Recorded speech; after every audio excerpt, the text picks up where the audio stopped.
What is up, Zinger Nation? Welcome to the 5th ever episode of Moon or Bust, your new favorite Benzinga show where we talk about cryptocurrencies like Bitcoin, Ethereum, lots of other altcoins, and even your favorite shitcoins. We'll talk about it all here on the show. So thank you so much for tuning in today. Despite the volatility we've been seeing, we are going to give you some ways to play it. We're going to talk about some exciting projects. We're going to cover the news of the day. And we will fill you in on everything you need to know cryptocurrency and altcoins for this upcoming week. My name is Logan Ross, and I'm going to bring on my guests today. I'm co-hosted by Brian Moir. What's up, Brian? Hey, man. How's it going? I'm doing great. And we are also here with Ryan McNamara. How's it going, Ryan? Hey, guys. How's it going? Doing pretty well. Okay, so we have some exciting news first on deck, but before we get into it, I'm gonna need a little favor from you guys. So DeFi 100 to the moon, nice. That's right. We'll talk about that. We'll get there. But real quick, smash the like button for me. Leave a comment. The show is all about you guys. It's all about involving you guys. So we want to see you commenting. We want to see you active. And please drop a like if you are enjoying the content, and we will make sure to keep more of it coming. While you're down there, subscribe to Benzinga. We are so close to 100,000 subscribers, and maybe you could be the 100,000th. There's a special prize that we are doing, a giveaway we're doing when we hit 100,000. So make sure you stay tuned and are around for that. And just a quick shout out for me and my wonderful co-hosts. Follow us on Twitter if you want to become more engaged with our content and keep up with us on a more frequent basis, other than the Monday, Wednesday, 2 p.m. show. And we are adding, starting this week, I think a 4 p.m. Friday show. Does that sound right, guys? 4 p.m. on Friday? Yeah, I think we have it confirmed. I'm not 100% certain, but okay, yeah, we will confirm on Wednesday. But it looks like the show is doing pretty well, so we're gonna add a third episode every week. If you want to see even more, then let us know, and that's something that we can make happen. Alrighty, guys. So first up in the news, this isn't really like a specific headline, but there's this Bitcoin or crypto fear and greed index that is based off of a lot of things, including the market volatility, momentum, social media, market dominance, and trends overall. And according to Rohan, do you think you could pull that up for us? It's the first link. It's called Index, and it is at a 10 right now, which is the lowest level, the most extreme fear we've seen in a really long time. I'm going to add my screen to show you guys oh, there we go. Yeah, so if you could zoom in on that down there a little bit. Right now we are experiencing extreme fear. This is the lowest level we've seen in a long time. And I don't know. I think that when there's fear, when there's blood in the streets, is usually a good time to buy. What do you guys think? Yeah, I like this index. Brian, go ahead.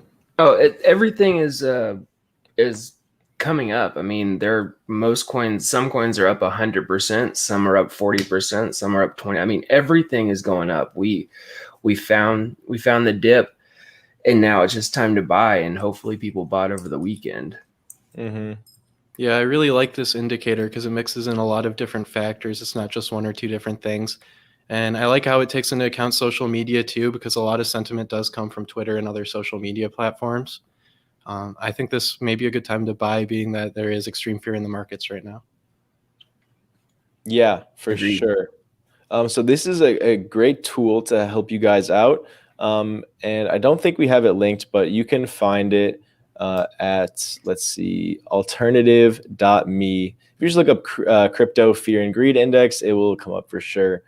Okay, so next up on the headlines today, legendary investor Ray Dalio has confirmed that he does have some Bitcoin in his portfolio, although he is a little bit worried about regulation. Listen, we hear this regulation story every single market cycle. It's always the main factor driving that fear.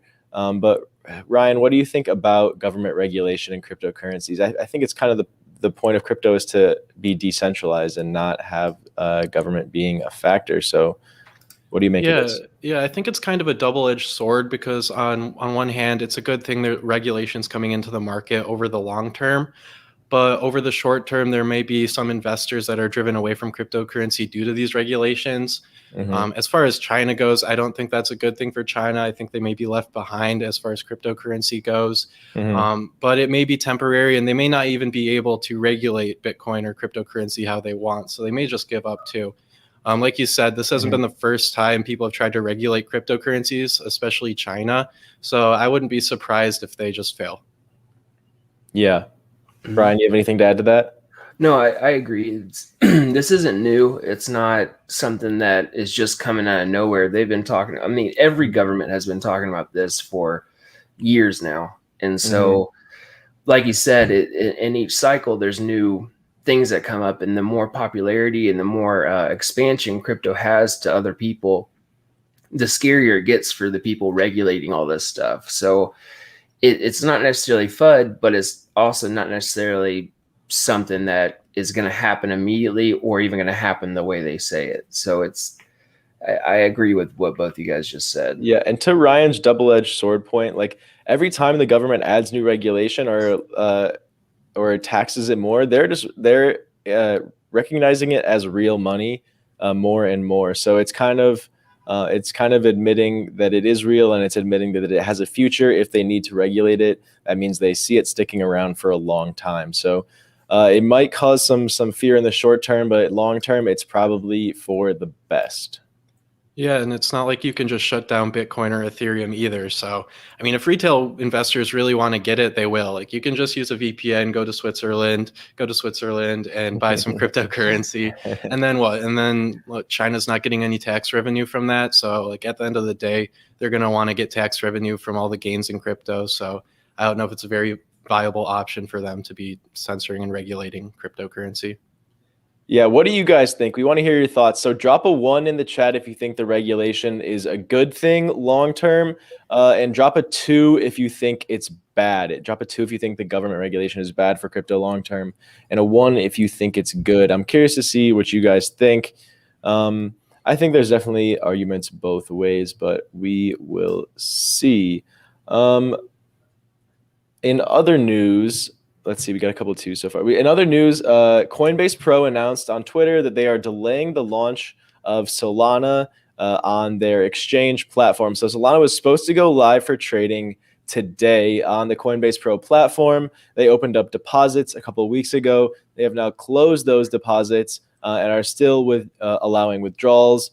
But they said they are experiencing some technical issues that will temporarily delay the launch of Solana on Coinbase Pro. And we will have to see when that ends up happening. I was really looking forward to this one.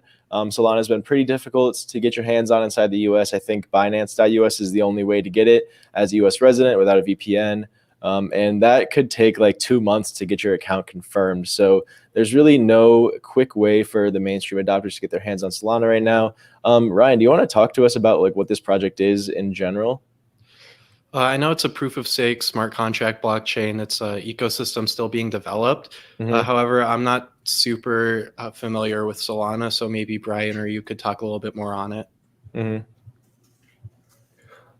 you have anything about it? I know that it's seen a lot of hype and attention lately, as it is much more eco-friendly as a proof of stake chain. And people are looking to it after Elon has announced his search for a lower energy consumption cryptocurrency. And he said that he's going to try to make Dogecoin fit his requirements. But actually, Vitalik came out yesterday. He made a blog post, and he says that he does not think it's going to happen for Elon. So he had to deliver the ugly baby news. Someone had to do it. And I think Vitalik will be one of the people that Elon might actually listen to. This is sort of like a clash of some of the greatest minds of our time. So this is definitely a blog post to check out. Even if you're new to the crypto space, the blockchain space, Vitalik made this like pretty entry level for his typical blog post. So make sure to look into this if you're curious. He wanted to make sure Elon could understand it. Shots have been fired. Yeah, if he listens to anyone, it has to be Vitalik, because I mean, that doesn't really need to be explained. But it is good to see him reaching out and like explaining why this is happening, or why Doge is not the best crypto for what he's trying to do. I mean, we were just talking about doing a full show on what we all think Doge is and what it's all about, and why it wouldn't it's not a viable currency for long-term investing, in my opinion. But the more hype it gets, the more people adopt it, the higher the price will go. But it's just like, come on, just let it go, just let it die. There's no reason to try to bring something up that isn't viable or doesn't really solve the problem that Elon says he wants to try to solve. Like, yeah, I agree with it. And hopefully this kind of kicks it into higher gear on moving on from a meme coin. Mm-hmm. And the cool thing about cryptocurrencies is they can exist simultaneously. There doesn't have to be just one. Each of them can offer a different use case.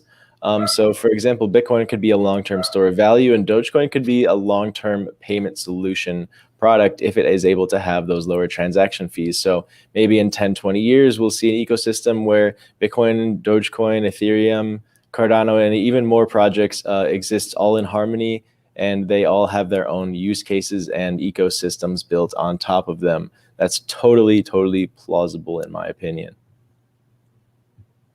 Yeah, I agree. If they can change Doge to become, like, upgrade it and add features to it to make it a viable utility token or security token, then, or coin rather, it will be something. Just right now, it just wasn't built that way. It's not made to be that way, and it can be, it can have different functions if they put them into it. It's not. It's a little bit more complicated than that, but it can happen. But yeah, we can. Yeah, and I think Doge has a great opportunity to actually do something here, because half of the point of blockchain is to get people using it, and that's what Doge has done already. So, I mean, they have so many users, they should do something with their blockchain to make it more technologically advanced, and then who knows, maybe Dogecoin to $1. Yeah, just maybe. I think it's kind of too risky to not have a little bit of Dogecoin in your portfolio right now, right? I mean, it's not financial advice, but like having just a tiny bit of allocation is probably a good idea, even just as a hedge. Even if you don't like Doge, you might still want to have some of it in your portfolio. Yeah, I'd say 10% of, like, 10%, just that, not all of it, but I agree. Having a chunk for it, just in case it runs, you can go buy more. I mean, I'm not saying sell it, get rid of it, and don't use it, or don't invest in it. Just, it's not what everyone thinks it is, but there's always a chance it's going to keep going. I mean, it's really, really popular. Yeah, definitely. Doge is one that I will be accumulating heavily during the next bear market for sure. Alrighty, that is our Vitalik. Oh, Brian, I think you had something else you want to talk about with Vitalik, right? Just that he did like, there's reports that he sold 13,000 of his ETH portfolio, and when it was above 4K, and he predicted that the crash was going to happen because the technology is not there yet. The price and the market caps and the price of crypto is moving way faster than the technology there to sustain it. So in terms, this is a healthy pullback. It should be this, and kind of give everybody a restart to go up. And this might not even be the bottom.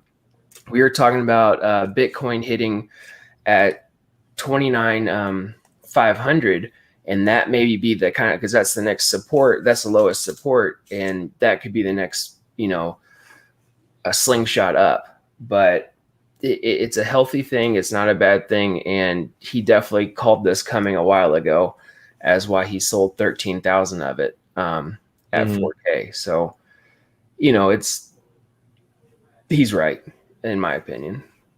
Yeah, he's definitely right. I mean, cryptocurrency is overvalued right now. There's no question about it. But markets can be overvalued for a very long time. So just because it's overvalued doesn't mean it can't go, for example, ETH to $8,000 or $10,000. Yep. Relative from its fair value, it obviously is overvalued right now, but we've seen it become even more overvalued historically, even than those peaks that we saw like a week or two ago. So there's definitely still some more room to grow if history is any indication of our future in crypto.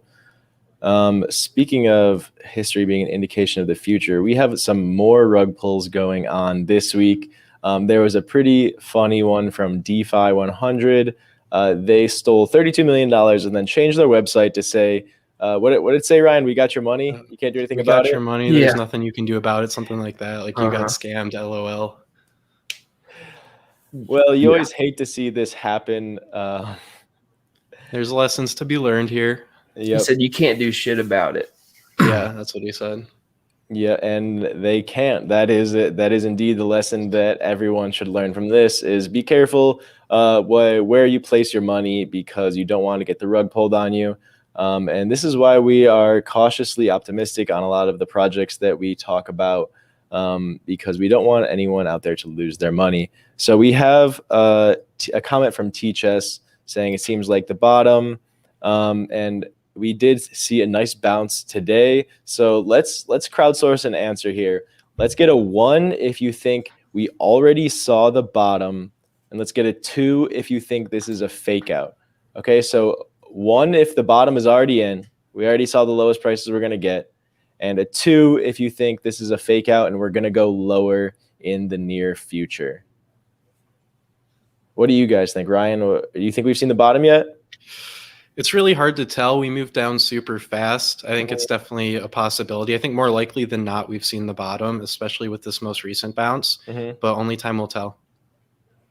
Brian, what's your take? I think that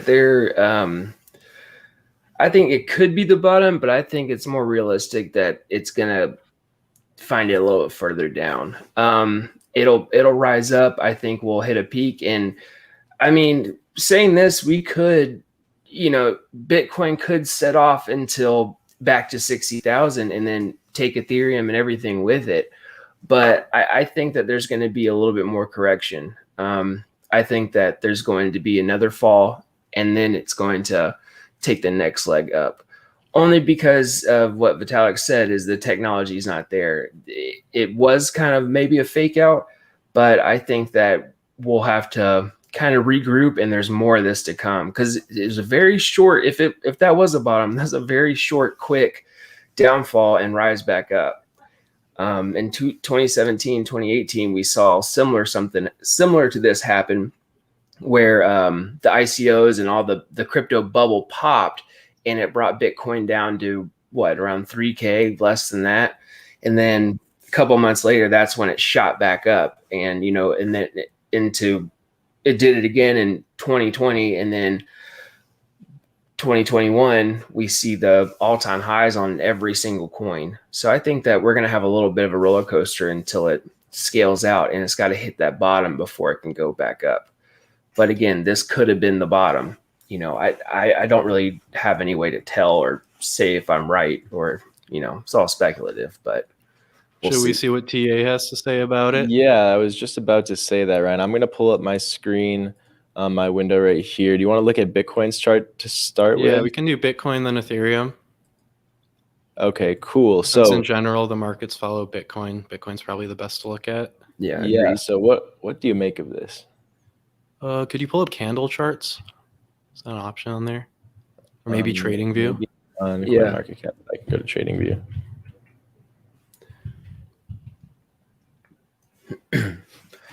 it was just such a sharp fall. Yeah, it's happened so fast, it's really hard to get a feel of where the prices are going. We're going to need to spend some more time sideways, I think, before we can really find out whether this is bullish or bearish. I'd have to, I 100% agree with that. I think it's going to trend horizontally, and then eventually it will either go up or down, and probably look more up. But since it's down, everyone got out and everyone's scared. Like, I'm not doing that again. but that was right after everyone's like, crypto, like big, huge companies I'm talking about, crypto is our new thing. That's how we're going to diversify. That's how we're going to make hedge our, against inflation and everything. And then it just crashes. But now these people are stuck with, in the negative on these huge accounts.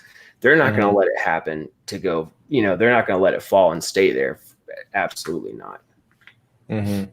So I was looking at this chart earlier and I saw some support maybe at $30,000, and that kind of played into my reasoning as to why I think that the dip may have already been in, since we did break 30K just briefly, but we didn't have a close below, which seems like a good sign so far.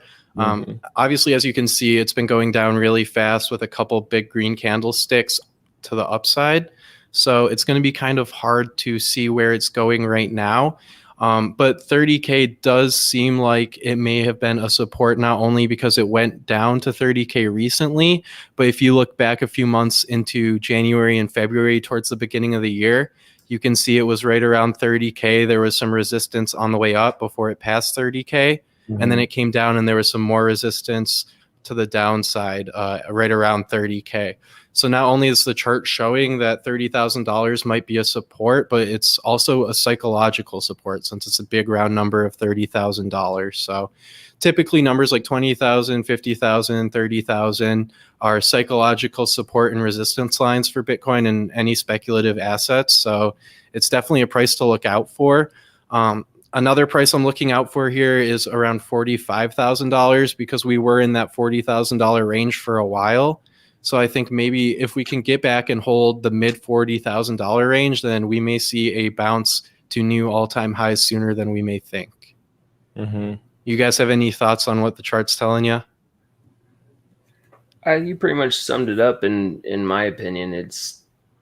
And I pretty much just explained how I feel about it. I think that since it didn't have another closing after the dip, another closing candle, I think you have a good point. It's just so hard to tell. I mean, it's not like something that we can all like go back and read the financials or read what news they have coming up.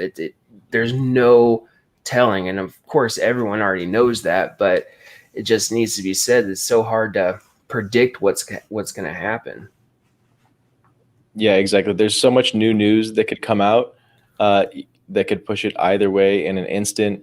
In crypto, it's all about market sentiment and it's all about momentum. So we're going to need to see a lot of stuff happen before we can really swing to the upside. But that could take a week. These are each weekly candles.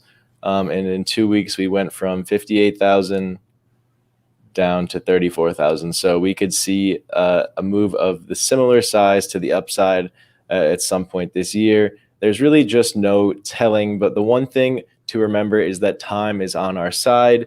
The longer it does take for this market cycle to top out, the higher that price will be at. So say that it tops out in maybe November, December, we're probably looking at 100 to 150K.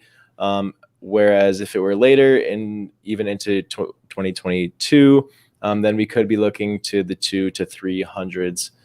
So time is on our side. The longer it takes, the better we will be in the end. And this gives a lot of the new people a second chance to get in on crypto before the market cycle is over. So this might just be your reaccumulation cycle of a lifetime. Shout out to Benjamin Cowan, the technical analysis expert that you can find on YouTube. We're going to try to get him on the show one of these days here, but he's a personal favorite of Ryan and I. So should we check out some Ethereum? Yeah, I think we should check out some Ethereum. I think Ethereum is going to change the game whenever it's fully moved to proof of stake. I think that we're going to finally see, like you said, there might not even be an altcoin season once the upgrade is finally completed, because once everything can break away of following Bitcoin. I mean, every single coin follows it. There's some that are kind of one-offs and there's some that don't always, but eventually it all follows the same. The charts all look the same, just different amounts. Once we get out of that, I think it's game over for everyone. I think we're everyone will be sitting much prettier. I think it's going to be a crazy time. Yeah, so we expect Ethereum to more or less follow the same pattern that we outlined with Bitcoin. Whether that takes maybe 2 weeks to swing back up or it takes 2 months. I know that I personally think that there is a lot more upside to come in the upcoming year. So we will just have to stay tuned and see when exactly it does happen. Can you throw the daily candles on that chart? Yeah. Jeez. So yeah, it looks like we're coming into a possible resistance, right around 2,600 maybe. It looks like we went up there before going back down at the end of April, and then it looked like there was some resistance again right before we shot up. Yeah, kind of just a little bit above that. So it'll be interesting to see where we go from here. Like I said, with Bitcoin, though, the prices have been moving so fast, it's really hard to tell. It's really hard to do any technical analysis on a hour-to-hour basis. But we'll have to see. We'll see how it plays out. I think it's kind of bullish at this point with it bouncing, but I do want to see Ethereum break into the 3K range again before I can definitively say that the top is not in yet. Or even that like the bottom has been in. Yeah, or that the bottom's been in. That's probably a better way to put it. You thinking the same thing, Brian? It's just going to follow along. I do. So what do you guys think? Are you guys looking to pick up are you guys looking to buy in some more this week? Are you going to be waiting to see if it goes lower? I think that it's going to keep. I think we're going to see a little bit more run. I mean, everything's up 20% to 100%, even double that. Like especially even just the coins on Coinbase Pro. So it can have another little pullback, and that might turn it down because everything's up and people will be taking profits after losing so much. But I don't think it's going to be as sharp and drastic as it has been. Yeah, I bought the bounce the other day, so I'm hoping the bottom's in. But if it's not, I'm ready to buy some more if it goes down. If it starts going up, I'll probably wait until, like I said, ETH goes to around 3,500 and Bitcoin goes to 45,000 before I buy any more. Okay, cool. Yeah, and a good strategy if you don't know when to buy, a good strategy always is to dollar cost average. So whether that looks like just setting up a weekly recurring purchase, or you're doing a little bit more strategically, you usually don't want to pick up your entire position at once. So just buy little bits at a time, just in case we do see any volatility in the short term. That is all we have for headlines and technicals today. So now we're going to go over to highlight our first altcoin project of the day. Brian, will you tell us about the Wall Street Bets decentralized app? So I saw this on, it was trending on CoinMarketCap, and it looks like what they're doing is they're making a DeFi kind of hedge fund app in exchange. So on the simplest way to describe it, it looks like you can kind of pool your money like how you can or pool your coins like how you can on a pancakeswap or an AMM, and it'll follow certain coins, like not specific ones, but it'll follow certain groups of coins like a hedge fund. So it looks really interesting.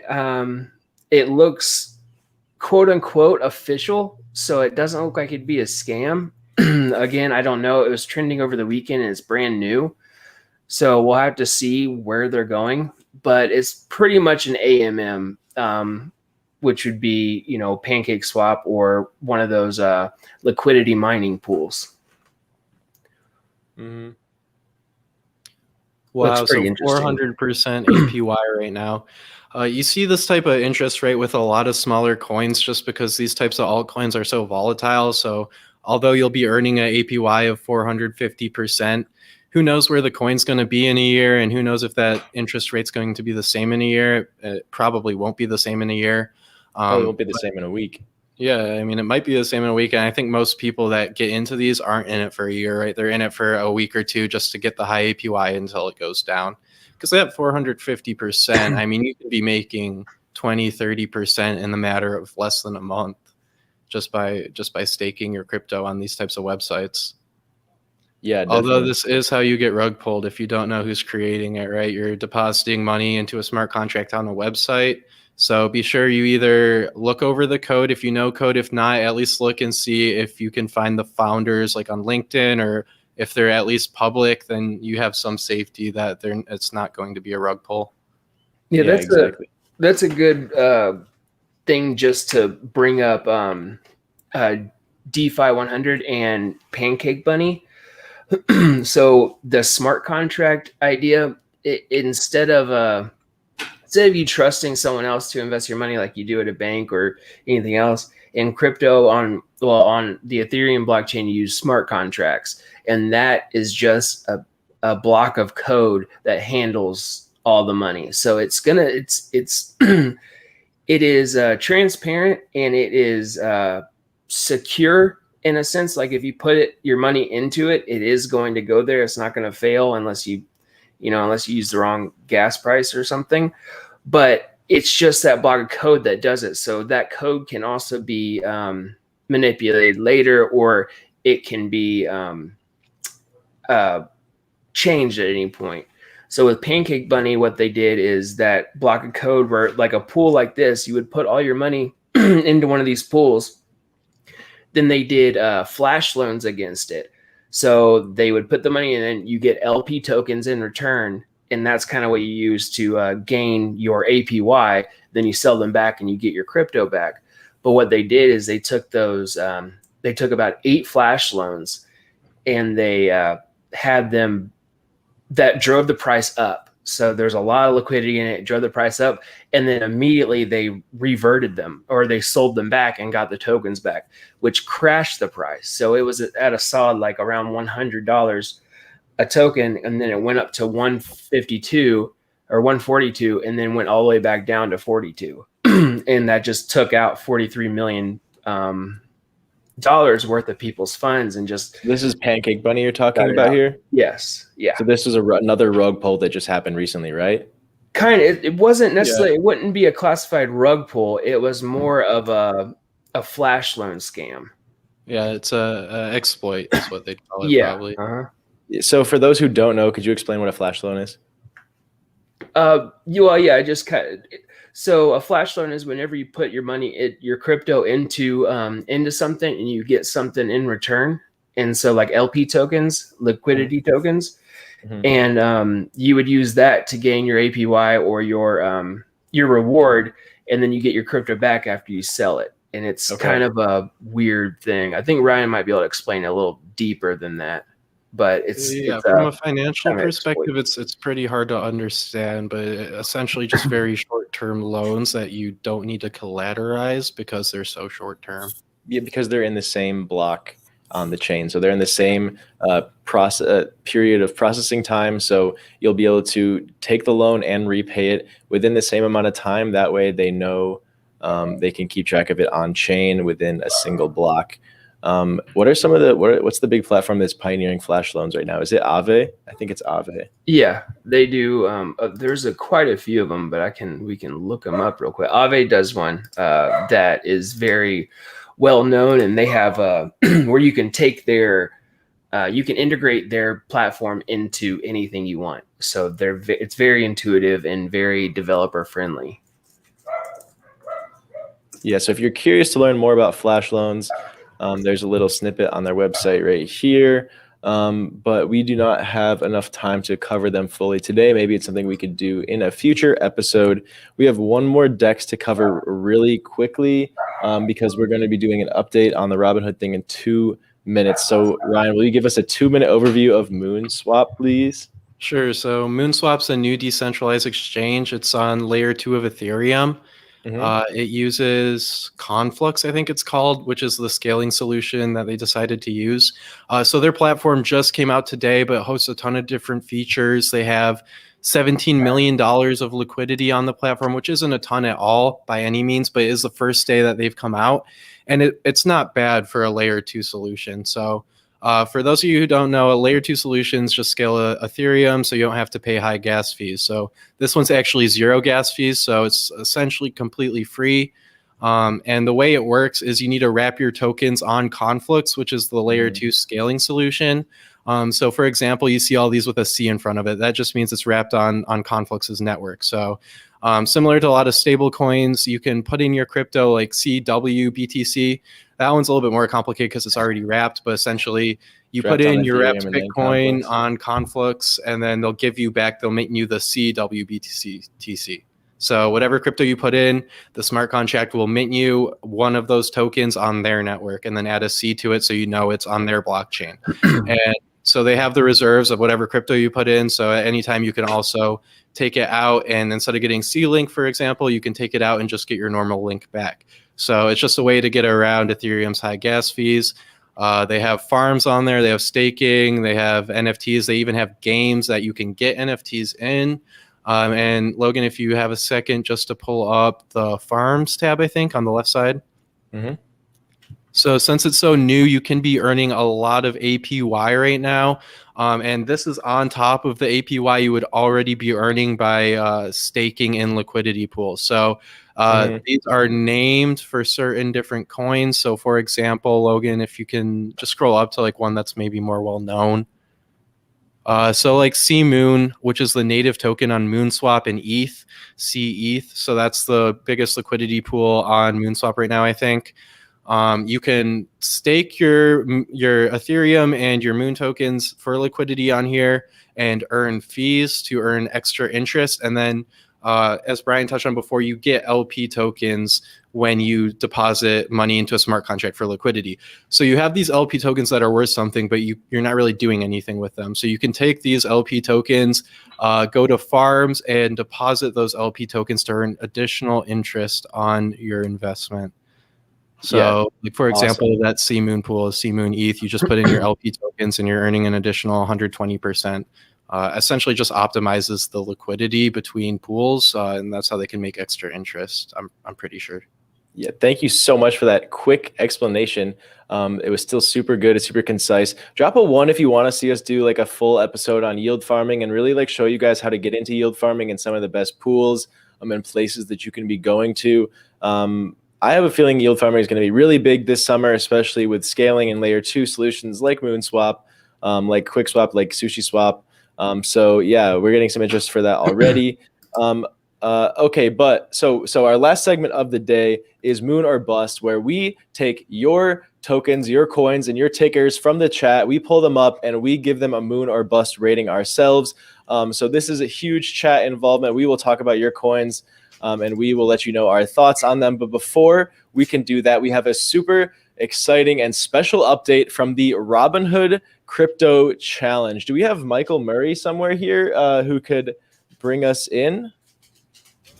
What's up, everybody? Great show so far. You guys have been doing awesome. Michael Murray will be joining us in a moment here. We got myself here. We have Jordan in the background. What's up, Jordan? Hey, how are you? We are doing well, although our crypto accounts might not be. But hey, you know what? That is the situation. Folks, interesting segment about to come up. If you didn't check it out on Power Hour last week, we started something called the Robinhood Crypto Trading Challenge, in which we're all competing to see if we all start with $250, who can make the most money by the end of this week. And so we got Logan competing, got Robin. Where did Robin come from? Robinhood? Yeah, he's in here too. Oh, Robinhood. That's where it came from. Sorry. A little out of it today. My bad. Jordan is competing. Myself, Rohan, not Robin. I am competing. And so is Mr. Aaron Thomas. And of course, Michael Murray will be hosting. We're just waiting a quick second. I see him in the background joining, so he should be ready. Michael, what is up, dude? What's up, everyone? What a week, right? We can't hear you, maybe move that mic closer. How set up are we? Yeah, it's so been ready. a week, hasn't it? It's been nuts. So prepared. Yeah. Oh, it has been wild. Aaron will be joining in a second. I mean, he's walking, so we can like show him, taking a stroll in the office over there. What's up, everybody? It's like the Brady Bunch over here. Our intro to the show is Yeah, about as really. chaotic as crypto's been in the last week, I feel. I think that's kind of where we're at right now. Yeah, we're trying to be representative. This is like a interactive art piece right here. That's right. We should make It's an pretty NFT. crazy. Yeah, right? This is the NFT right here. Just Aaron walking through the office. That's the digital art for sure. All right, so where do we All want to right. start off at? What's our first? We want to run through the portfolios. We actually have a special guest, don't we? Producer. Can I say his name? Is it a Well, secret? he's not here yet, so give him a second to join. Give him a minute. Oh, wait. I guess he's here. Mr. There he Aaron is. Bree. Aaron Look at Bree. this. How many people do we have on screen right now? Whoa. We have This is the most Oh, I've wow. seen. 8 people. This is a this a an big online? big stream. Oh, I mean, it might be. Might as All right. well be. All right. I'm going to go ahead and get this segment started. And don't worry, folks. We will be back with Moon or Bust in about 10 to 15 minutes here. But for now, hang on. This is the Robinhood Crypto Trading Challenge. And I'm going to kick it to Michael Murray to get us started. Let's do it. All right. Do we have any intro music or anything? Because I know Jason ripped us pretty hard for that last time. Do we not have any intro music? We're just whipping. That's not even applicable. All right. That was the wrong sound. Sorry. Totally not applicable. Anyway, all right, we're going to bust into this thing. Okay, so it's been a crazy week in crypto. We talked about that. This week's been insane. Obviously, portfolios took kind of a hammering. Everybody across the board was getting hit. This has been a crazy week. So we're going to go through the portfolios. We've got a special guest, Aaron Bree. Aaron is actually going to tell us really, really interesting stuff about a trade he made on Ethereum over the weekend using Robinhood's platform. So this is unique. This is something he did to actually make more money and save with the no fees on Robinhood's crypto platform. So can we bring him on? Can we talk about his Ethereum trade? Aaron Bree, what's up, Mike? dude? How we doing? Not bad, man. Couldn't have said it better myself. Been some crazy volatility in crypto the past couple weeks. Myself, like I know many of us out in Zinger Nation, we like to dabble in the crypto, especially when the stock market's closed. Dabble. Helps me get that fix, if you know what I mean. But yeah, so I had bought some Ethereum actually on Robinhood, and unfortunately, I bought it kind of near the top of one of these moves. So I bought it at like 2,900, was down some money on it, and I thought, you know what, instead of selling it and getting out of it, I'm gonna buy more. But instead of just buying at a random point, I set a limit order. So Mike, I don't know if you know the difference between a limit order and a market order. Explain it to me like I'm 3 really quickly, because I'm gonna not pretend that I do here, and I'm actually gonna be honest. All right, so well, I'll break it down. So say you go to the grocery store, right? A market order would be like if you buy an apple for whatever the market is selling it at. So say the market's saying, hey, this apple is worth $2.50. Mhm. You buy that apple for what the market determines it is. So if you just go on Bitcoin, Ethereum, whatever, and you buy it, what the price is right then, that's a market order. You have another option though of setting up a limit order. So that would be if you determine the price that you're willing to pay. So say in the Apple example, you say, hey, I'm not going to buy that Apple at $2.50, but if the price drops to $2, you have an order there sitting waiting, and that Apple's yours if it hits $2. So what I did was I was looking at the Ethereum chart. I was seeing some downward trend action, looked like it was going to keep dipping. And I was like, I put a limit order at 1,900 for Ethereum. If it goes down to 1,900, that's a price that I feel comfortable getting it at. And so I set it, forgot about it, went to bed, woke up, saw that the limit got filled, that Ethereum had hit 1,900. I was asleep, so I didn't even get to see that the order got filled. By the time I woke back up, Ethereum was at like 2,200. So I had already made money off the limit order, and that helped kind of offset my loss from when I got in at the higher point. Gotcha. Cool. Okay, that makes sense. So how did Robinhood then specifically, I guess what's the biggest advantage to doing this on Robinhood? I mean, because obviously they have 0 fees, so I'm sure that makes you happy. That's got to be handy. So the best thing about doing it on Robinhood for me was just about how easy it is to set this limit order. Right here, when you go to buy it, in the top right corner, it says it's automatically at market order. All you have to do is click over to limit, and then you can put whatever price you want in there. So for Ethereum, you could put in, say, $500 and say for whatever reason, if Ethereum drops that hard, you know you're going to get some at $500. And that way it just ensures that you don't miss that dip. If you ever seen like a chart and you're like, shoot, Ethereum dipped to $2,000 and I didn't get in on that, I missed out on that because you weren't looking there watching the charts. This helps you in that scenario. Cool. Okay. Well, that's awesome, man. I mean, good for you getting Ethereum at that price. That's never going to happen to me, but I love it. That's awesome. Well, it could if you set limit orders. Yeah, I mean, I could lie and tell you that I'm going to do that, but I'm probably not, if I'm being totally honest. So let's just stick to the truth and say good for you, producer AB. That's wonderful. That's lovely. Yeah. So I'll just close it out by saying I'm up on the trade that I got on the limit order, and it actually helped me not only just offset the losses from when I bought it more at the top at 2,900. Now I'm net up on both trades. That's awesome. All right, dude. Well, that's sweet. Rohan, do we have anything else for producer AB, or are we just gonna like cement him in legend status here? I might have like a cookie if he wants that, but otherwise, I have to say congratulations. That was a very smart move on your part, and I need to start thinking about setting more limit orders for crypto for myself too, because I've done it with stocks, and I just have gotten kind of lazy about it. But no, that's smart. And in this challenge, we already made our first trade, so I would have had to actually sell to buy again with our initial capital. It's not like I could keep adding to the position. Otherwise, I would have really wanted to do that this weekend. And I'll talk more about that when it comes to, my turn and talking about my portfolio. But AB, thank you for coming on and giving us an awesome example there. No, thank you for having me. I'm gonna give you some applause. Special guest. Oh yeah. We'd love to see it. All right. Thank you. Good stuff. All right, Mike. What do we got up next? Okay, so really quickly, before we move on to the individual portfolios, which we are going to do, I'd like to give a special shout out on the stream to Jay Rubin, our intern, who is the man, because he just fetched my cell phone for me after I forgot it at a Potbelly sandwich shop. So totally unrelated to what we're doing, but pretty awesome. I feel like our man deserves some love. So thank you, Jay Rubin. You're the man. Do we want to go through the individual portfolios? We want to roll through where everybody's at? Like I said, we took a hammering this week for sure. It was rough. So I feel like we want to let's go through. Let's do some therapy. Let's talk about where everybody's at. And let's see where everybody's sitting. Yeah. Let's do it, Mike. Let's up, do Logan? it. And I'd say let's let Logan start. Alrighty. So if you guys saw Power Hour last week, you know that I picked up some. Let's see. I don't even know what I picked up at this. I picked up EOS, ticker EOS, which is a smart contract blockchain competitor to Ethereum.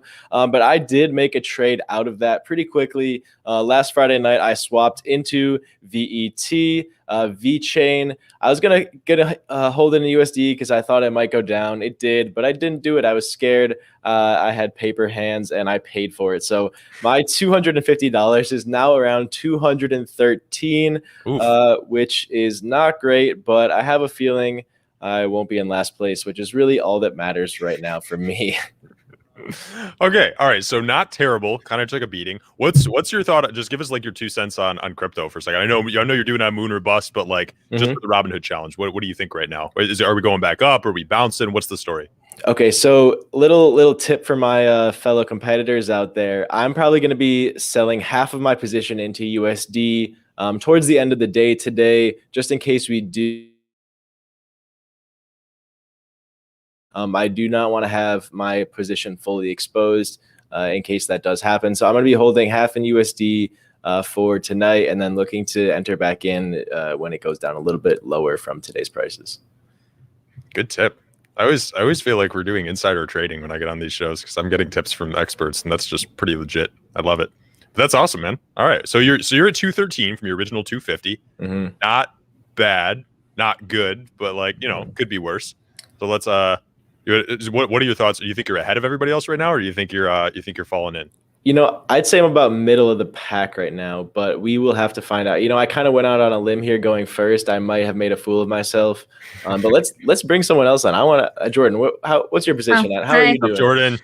Well, to update you guys, so Friday I bought 250 in Stellar, and I'm at 215, so I'm a little up on Logan.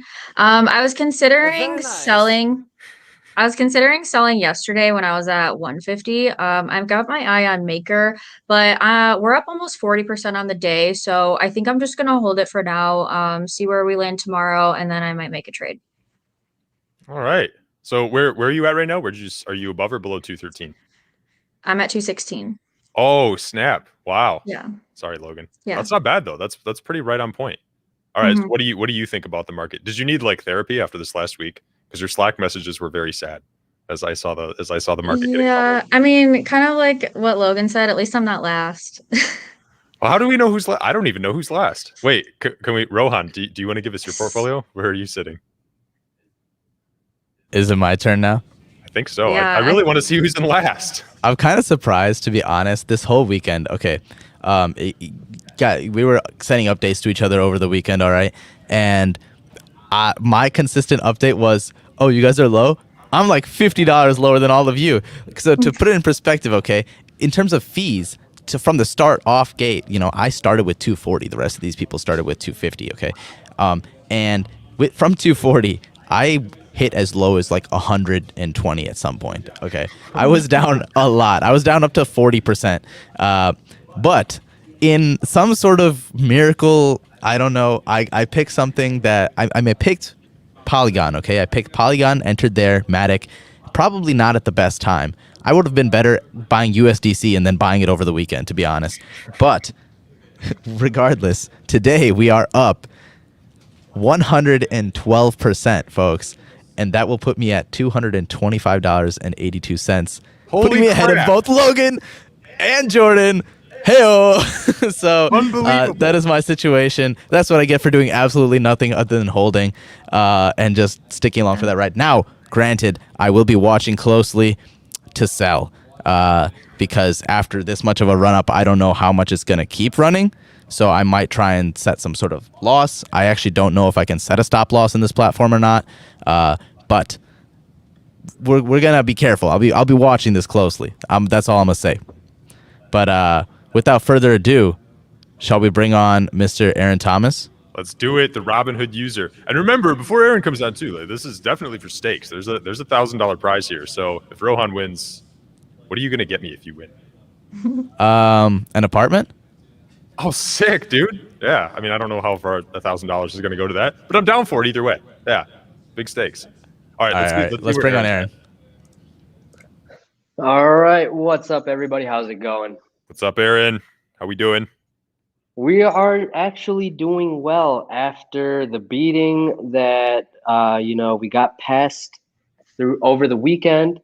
I just to update you all purchased Ethereum on Robinhood, purchased $250, 0 fees, so I got $250 when I placed my order on Ethereum. Over the weekend I was a little busy, so I unfortunately did not pay attention to the charts as much and was not able to make any swings to cover any losses or anything like that. But, looking at my charts right now and, looking at my position, I will confidently say I am still in first place in the competition. We are sitting at probably, I've only lost $15 so far. But I'm going to be making some trades throughout the week, using Robinhood's 0 fee transactions to potentially go to the moon on this competition and beat out the rest of the crowd.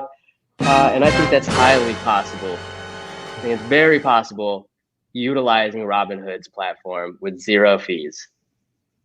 Well, that's what I love to hear, because if you remember, Aaron was my dark horse to win this competition, which is amazing because I did not see that coming. But the fact that Aaron's in first place right now makes my heart happy. I love to see it. I mean, I like to win. We stay winning. Well, I love that too, because I feel like you have the most flexibility to win this too, because you can make as many trades as you need to, especially, Absolutely. And this is huge, right? Well, like when the market's getting hammered in a week, like you got to hedge losses, you got to make trades, you got to get into things to try and hedge your downside.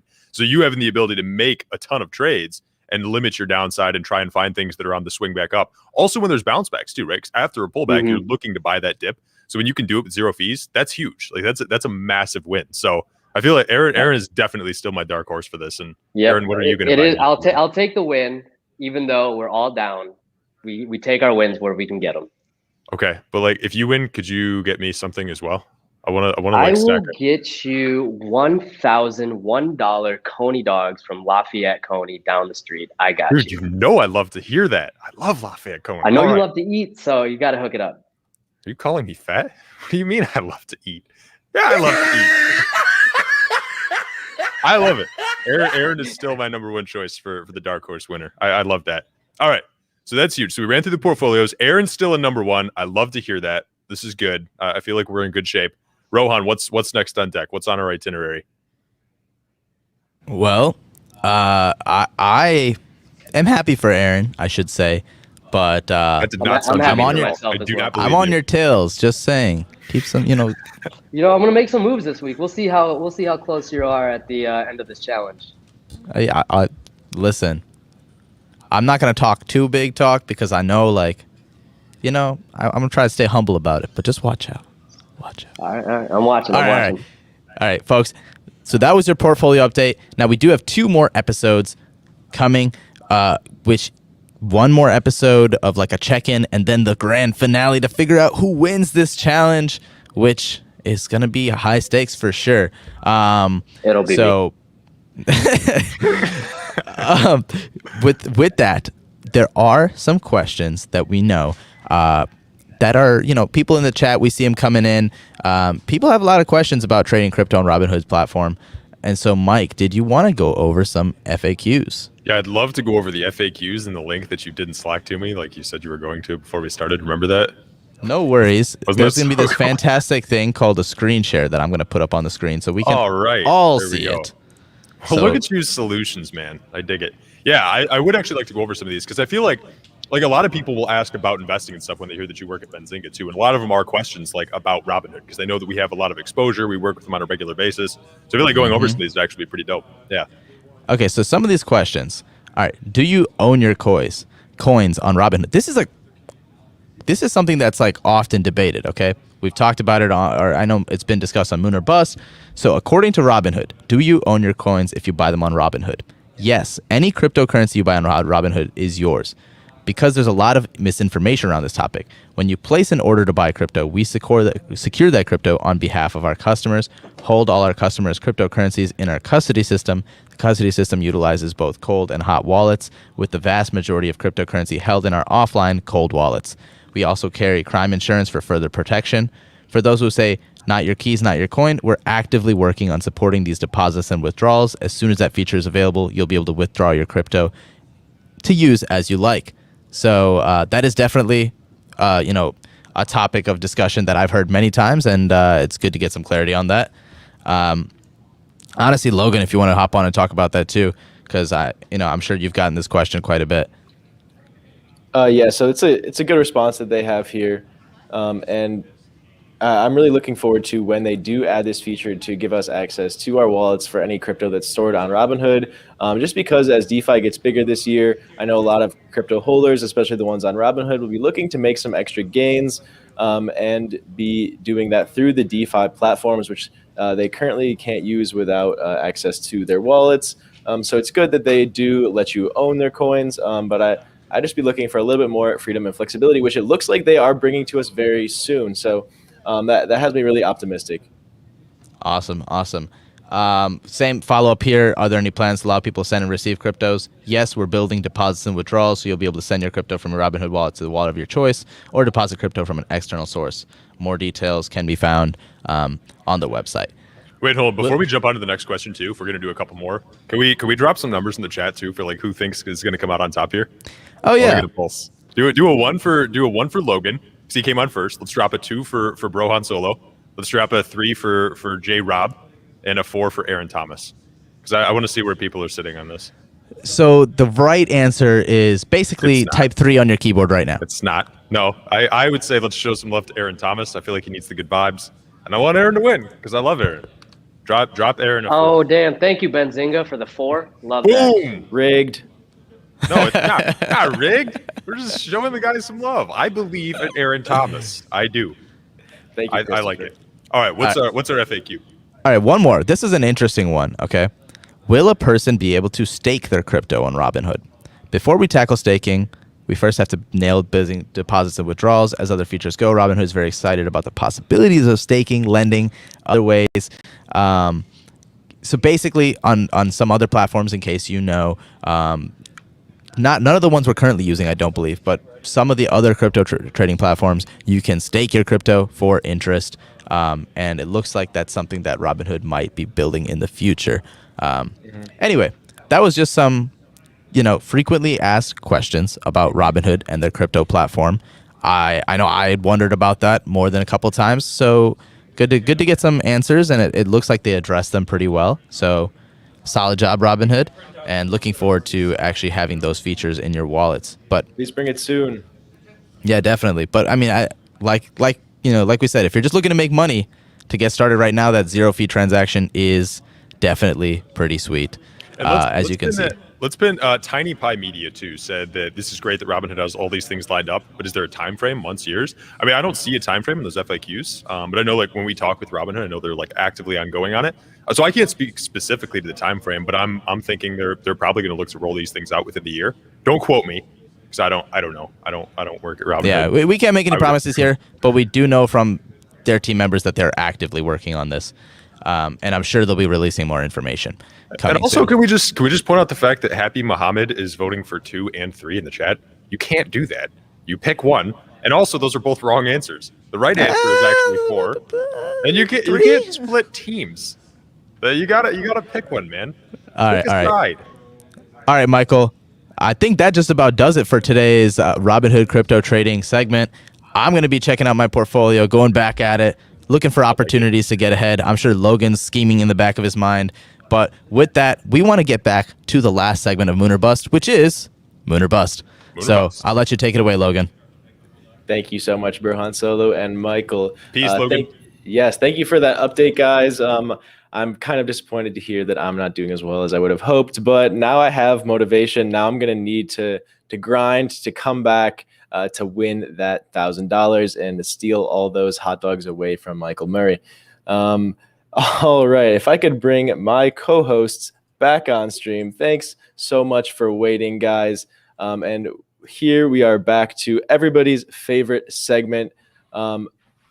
Let's just get it started. So I'm going to pull up my coin market cap right here, and I want everyone in the chat to go down into the comments right now and drop the coins they're looking at, drop the tickers, and let us know what you're interested in, what you're holding, what you're buying, what you're selling. And we're going to pull some of these up and take a look at them ourselves and give you our thoughts on them. Where each of us are going to give it a moon or bust rating, and the two out of 3 votes will determine the overall consensus.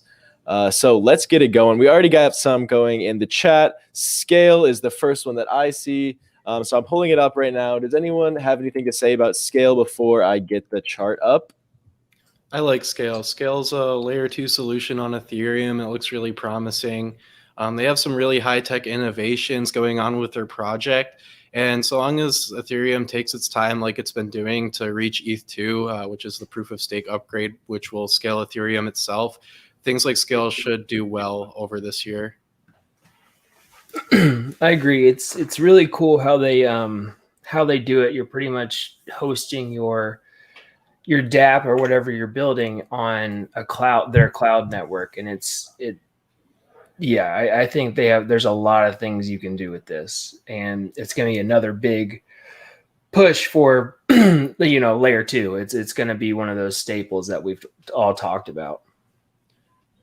Yeah, I like the ranking too. It's ranked 132nd, so it's small enough where you can make huge gains, but it's like I've said before, it's not too small where it's just going to stay underwater and nobody knows about it. Like Scale's a pretty popular scaling solution for Ethereum, but at only rank 132, it's a $300 million market cap. Like a $3 billion market cap is still not that large, and that'd be a 10x to $3. Like Dogecoin went up to $80 billion market cap. Like it could potentially be a $3 to $10 billion market cap coin and go up 10 times its value or more, in my opinion. Yeah, so let me ask you guys a question. Right now we see a $300 million market cap. We see a $2.1 billion fully diluted market cap. So I know that's confusing for me. I'm sure there's a lot of viewers out there who are also wondering what the difference is. So if you just hover over this, you could see the fully diluted market cap is the price times the max supply. So if we go over here on the right side, we can see the max supply is capped at 7, I think that's billion coins. No more than 7 billion coins will ever be minted. And currently there's only 900 million. So only 14% of the max supply is currently in circulation. What do you got? What's your take on this, guys? Is this like a bullish thing, or does this concern you? On one of the previous shows, I said it usually concerns me if the circulating supply is much lower than the max supply. Although I do know Scale's a good project, so I'd assume that the rest of the coins will be minted in like a safe way over the long term. So yes, there is some risk to inflation, and it's definitely something to look into. Before you invest, you should definitely look and see how they're going to distribute those coins, because if they say they're going to distribute all of them through interest over the next year, then that's essentially all just going to be inflation, and it's going to devalue the crypto. So it could, like I said earlier, it could 10x the market cap. But if they 10x the coin supply, I guess they couldn't 10x because there's 14%, but they could almost 10x the coin supply, which would keep the coin at the same price. So it's very important to look at how these coins will be issued. I know some other coins like Filecoin have a lot of coins still to be issued, but they're going to be doing so over like the next 30 years. So if that's the case, then it shouldn't be too much to worry about. For sure. I agree. I think that they know what they're doing. I think that there's a reason for it. I don't know the reason for it, but I think that it's going to be a pretty big one.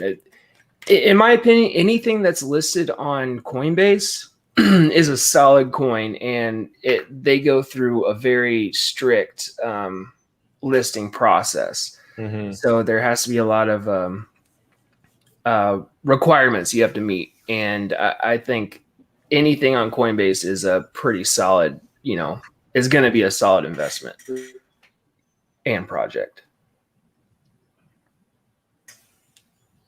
Agreed. So I'm going to give this one a moon. I think it's pretty clear the need for these scaling solutions in the near future, especially over the next year. Yeah, I agree. I will too. Sorry about the interruption, guys. Yeah, that is a really good thing to point out, and to make sure that you're looking at how much of the supply has already been minted, so you don't get super hyper inflated by the creators. But also, Brian's point is good. If it's on Coinbase, it means that Coinbase has done their due diligence before adding it, and it does add some validity to the project overall. Okay, so what are you guys thinking? I'm thinking that scale is probably going to be a moon. Yeah, we gave it a moon. Oh, all right. I'm just catching up. All right, next coin then we have Bait. Let's check this one out. Do you guys know anything about it? I do not know this one. Not on Coin Market Cap. Well, let's see. Let's skip this one for now, and I'll try to find something else. I wonder if he meant BAT, like BAT. Maybe we can, but I don't know. Yeah, let's. He that said it one like too. 4 times, so he probably spelled it right. Yeah. What about Digibyte? That's another good one that we have not talked about yet. Somebody said Doge is going to be on Coinbase just for a second, and that's true. That's what I'm saying. It's Doge is like, we're not saying don't invest in it. It's just we're trying to educate what Dogecoin actually is, and be careful of fads and meme coins, but you should have a little bit. Mm-hmm. And a ton of exchanges are adding Doge right now just because everyone's looking to buy it. So I mean, it won't surprise me when Coinbase adds it. And it's not to say it's a terrible coin either. I mean, it has a ton of use, which is very important. So it's made himself a use case too. Like Mark Cuban, you can now use Doge to go to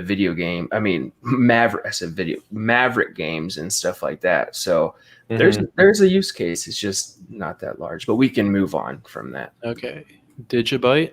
All right, back It's to been Digibyte. around a while, I'm pretty sure. This is the 80th biggest coin by market cap. It's just around $1 billion right now.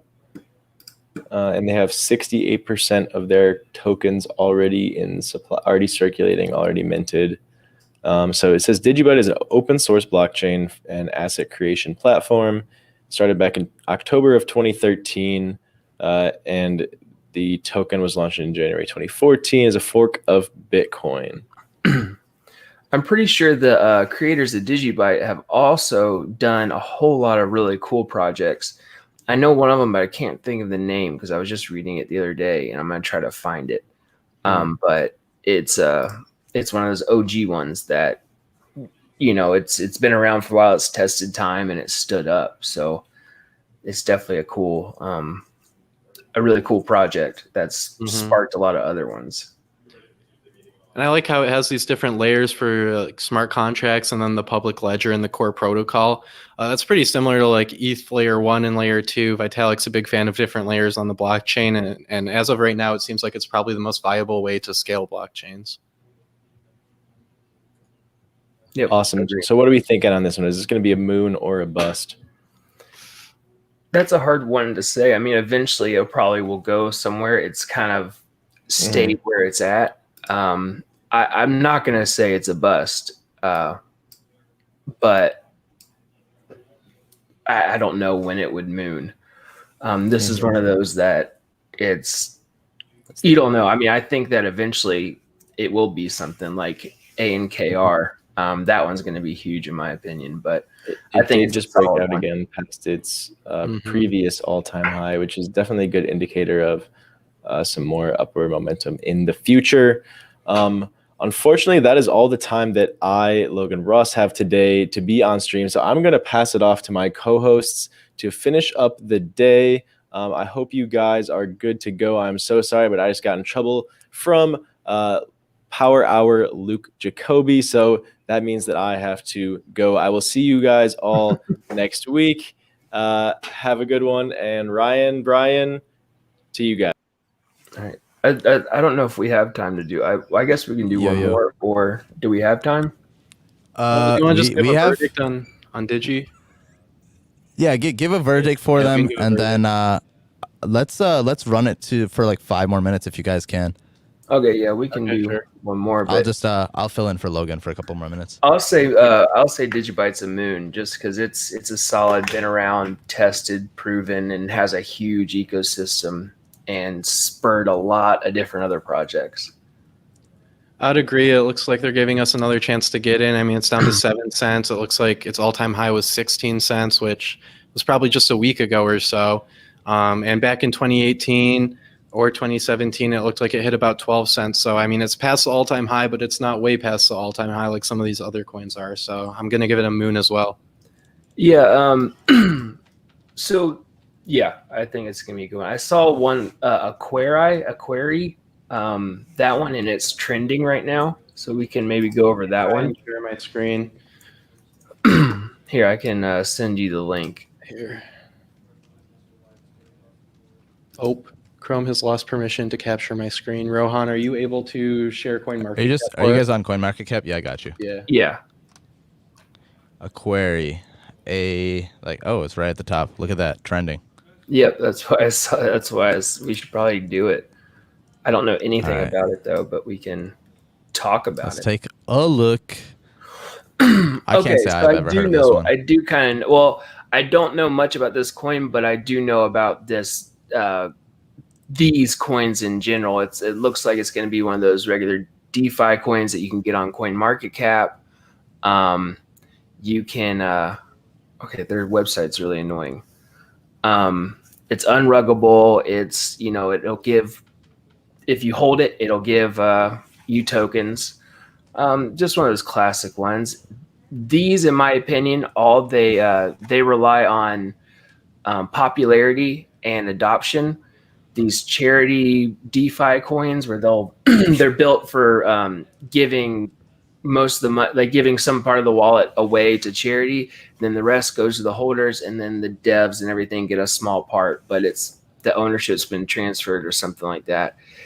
I don't think it's gonna be any different than say AquaGoat or one of the animal coin, another type of animal coin where they're giving it to a foundation or something.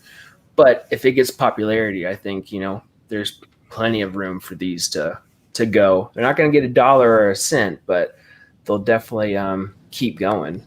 So wait, other than the fact that you're donating to charity, what's like the incentive for owning this coin or for investing one of those in it? DeFi coins where if you hold it, you get a percentage. So every time there's a transaction, there's a burn fee and most likely a liquidity provider fee. So like, say take SafeMoon for example, it's got a 5% burn and 5%.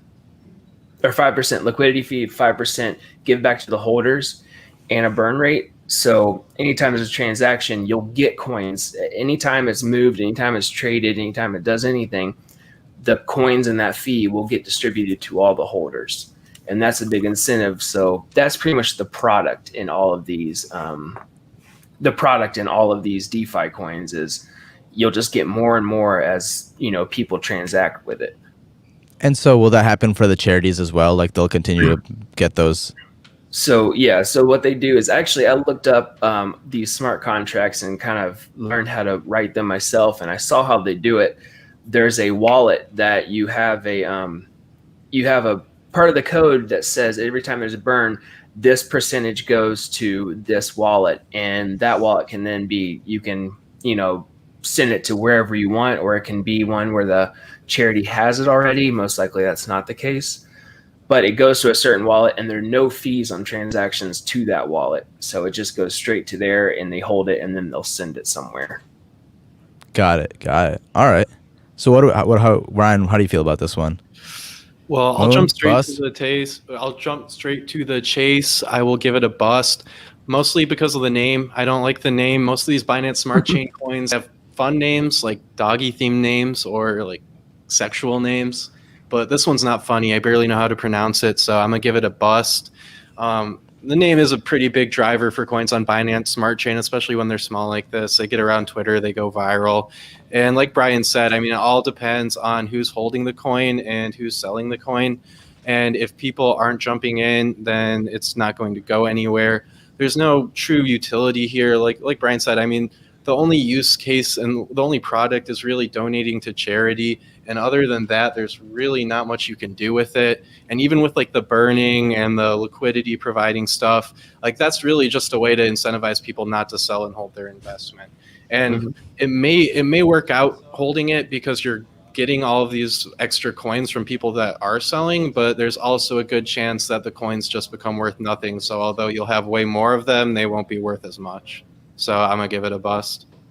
Yeah, I think that. So I think these coins are kind of hard to give a exact win or bust. So it is popular. You can look at the chart, and the chart's pretty much only going up. I mean, the past today, it's all pretty much green candles, and it definitely has room to run. Any of these coins that are in the with 5 zeros, 4, 5, 6 zeros, there's always a chance to lose a zero. There's not really going to be a chance it's ever going to get to a penny or a dollar. But, there's always a chance to lose a zero. So there's always a chance to gain money because you can get millions of the coin. And if you lose a zero, that's, another zero to the dollar you made.